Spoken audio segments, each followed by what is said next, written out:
আমাকে দেশে চোর থাকার দাবরে থাই কিন্তু আমাকে কয় নম্বর ওয়ার্ড 9 নং ওয়ার্ডে চোর ধরা বললে তার রুটি কলা খাওয়াই আমরা আগে সেবা যত্ন করি, তারপরে তার পানিশমেন্ট নেই।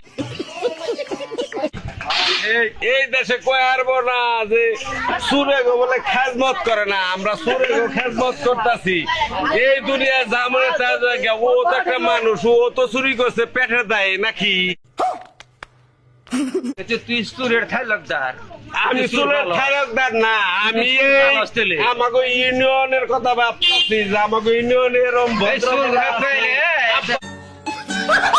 আপনারা আমি একটা কথাই কয়ে দেই, আমাকে ইউনিয়নের দুর্নাম করার না, চোর থাকা জামনে তাই থাই করে খাইয়া আমাকে মানুষ করার লাগবো। ভাইজান আপনি খুশি?